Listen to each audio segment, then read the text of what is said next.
So hello again. So we come to the last part of Scarlet Pimpernel. So here we find that Chauvelin uses Margaret's deep love for her brother to blackmail her.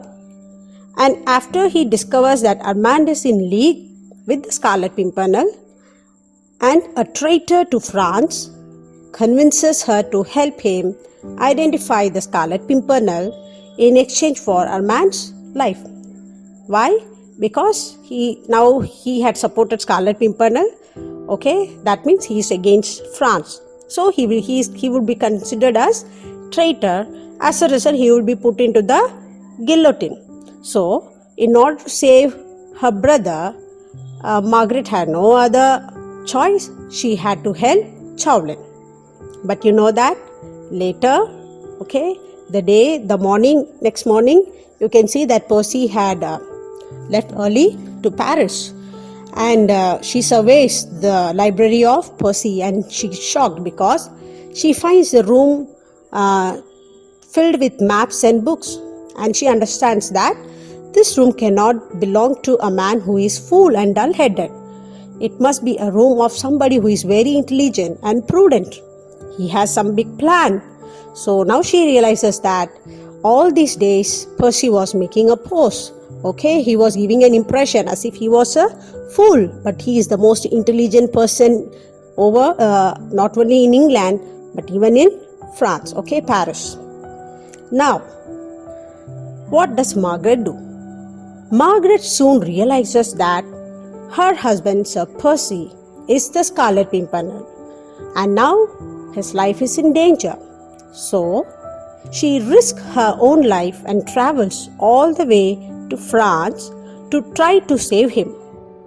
Margaret considers her betrayal of the Scarlet Pimpernel truly base and feels she must atone for her sin. So what she decides? Okay, life or death, somehow she should warn, okay, caution Percy Blakeney. So by helping Chauvelin, Margaret abandons her moral when they become inconvenient.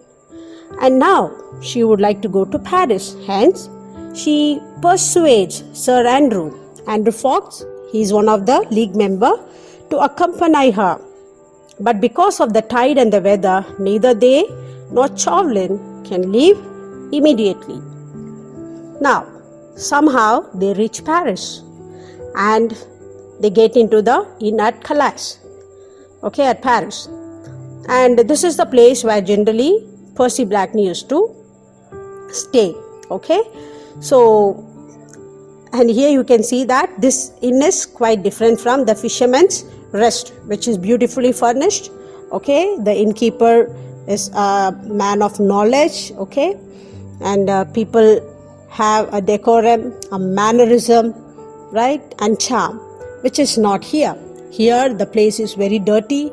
The table, the chair, they are broken, and the innkeeper himself looks so dirty, okay, in tattered, rugged dress, okay. So, of course, Margaret, when she sees all these things, she feels very uncomfortable, but she had no other way. Somehow, all that was in her mind is to caution her husband, okay, either to save his life or to die with him. So now what happens? Andrew asks her to stay in the upstairs in the attic, okay, till he returns, because he goes to find Percy, okay. Suppose if he can find on the way, he can warn him. So let's see, in this scene something happens by which Lady Blakeney, she is just startled, okay, so surprised as she witnesses, okay, the smartness of her husband. So at Calais, the inn at Paris, where for the first time she witnesses her husband's remarkable intelligence. Despite Chauvelin's best efforts, the Englishman manages to escape by offering Chauvelin a pinch of snuff, which turns out to be pure pepper. So you know what happens when you inhale pepper, okay? And through a bold plan executed right under Chauvelin's nose, Percy escapes the place. Further, we see that Again, through his very intelligent plan, he rescues Margaret's brother Aman and Committee de Tournay, who were hiding themselves in Pierre Blancard's hut. Okay, and even there, this Margaret, she was following the cart. Okay, she also go till the Pierre Blancard's hut, but finally she is found by Chauvelin. But at one point of time, she hears the sound of the poetry or the song generally sung by Percy. Okay, she realizes that Percy has come, and she understands that their life is in danger. So as I told you, life or death doesn't matter. Some or the other way, she has to warn Percy. So in spite of all the dangers, she rushes to near the hut, and she bangs the hut and says, "Your leader is in trouble, escape." And finally you can see that through her bold action, okay, all the three escape. Okay, who? Committee de Tournay, Aman, even Percy. Okay, some or the other way, Margaret had been the source for everybody's escape. And Percy was also there, and actually he disguised himself in the name of Reuben, okay, as an old man, and Chauvelin could never find out, okay, that it is Percy Blakeney. And finally, however, all the issue is solved. These people, when they go and they search the hut, they find there is nobody, so they go to the harbor to find him. And finally, Lady Margaret and Scarlet Pimpernel is left alone, and they are reconciled.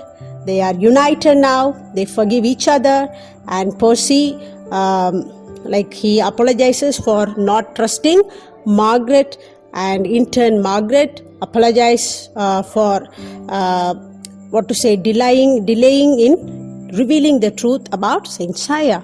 So anyhow, everything had a very beautiful end.